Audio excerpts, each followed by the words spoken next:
Greetings everyone, Thor Dico here. And DragonoftheEastblu. And we're here to bring you So What Did You Think About Episode 11? Wow, Episode 11 already? Yes, apparently a lot of movies have been seen by me, and, you know, it's good. I'm not doing the Thor line. Let's get this over with. Awesome. Well, as Lord Dico said, this episode is going to be on the Thor movie. Yeah, sorry it took so long, by the way. Yes, you have our deepest apologies. But more importantly, you go first, LD.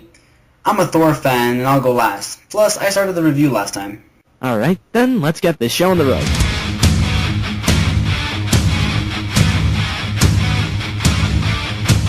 Let the hammer fall.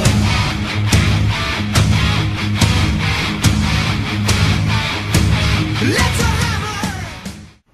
Well, what can I say? Thor was just as I expected it to be from the trailer, and I was alright with it.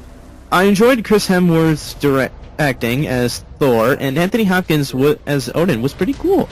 Kenneth B really surprised me, but will always be remembered as that guy from Chamber of Secrets. You know, the guy who played the cowardly, Defense Against the Dark Arts teacher.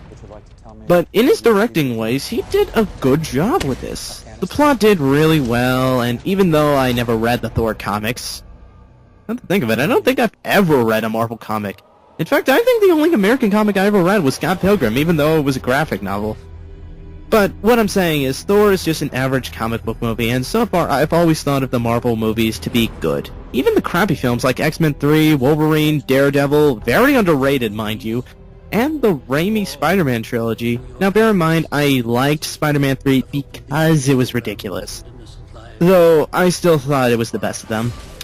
Overall, I enjoyed Thor, and I recommend it if you want to see a good film, or if you're planning to see the Avengers soon.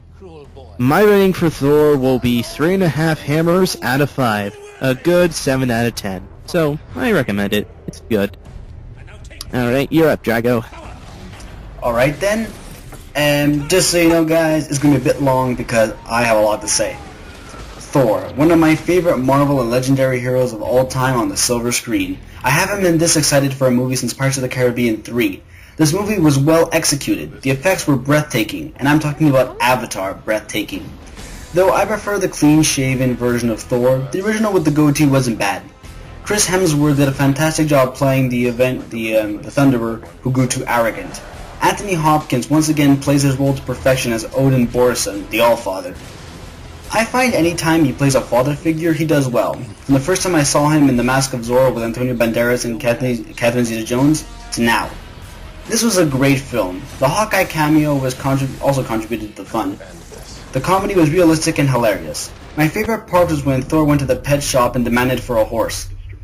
My friend Chaotic3000, yes, the guy who did the DBZ sprites on my DA account, who saw the movie with me, said we had to try that out and post it on YouTube. When we con our friend to lend us his HD camera, we will surely do it for you guys. I would like to say that you should all ignore the current reviews about Thor because a lot of them say the same stuff. The comment about it lacking in action is false because it's all about quality and not quantity. Also keeping in mind that this movie was made for people familiar and those unfamiliar with Thor, plus setting up for the Avengers movie. And the complaints about Jane Foster and the love story? Jane Foster has been in Thor since issue 84, The Journey into Mystery, from September of 1962. She plays a very important role in Thor's life as well as the Thor comics, in any variant, whether it be mainstream, ultimate, or otherwise. Another reason why non-fans shouldn't review these movies. That's right, I'm talking to you, Douglas Walker. Ooh, burn. Thank you. Don't forget the scene where he's in the coffee shop and he goes, "Another!" Lord, I was like, yes! Yeah, it just made me lol. On that note, I give Thor 4 bolts of lightning out of 5, a great 8.5 out of 10. And with that, I think we should conclude this episode of So What Did You Think About? But before we go, I would like to add that if you have not seen this film, you should totally check out The Avengers Earth's Mightiest Heroes, as it will give you a gist about Thor as well as the Avengers. There will be a link in the bottom left corner to Witchcrafto's channel, who graciously uploaded the entire first season, as well as the link on the bottom right where you can watch it there, as well as a Thor movie that was released this year from Marvel Animation Studios called Thor Tales of Asgard. Kudos to Matt Wolfs for voicing over young Thor. Alright, and until next time, this is Lord Dico. And stay tuned for Parts of the Caribbean 4, as hopefully all of us can review it together, plus Suppy Loco and Johnny Spector. And I hope that this movie is just going to be as good as I thought it's going to be, because it might be the film that could top Unknown. Scary thoughts. Alright, cheers. Yes. Cheers, guys.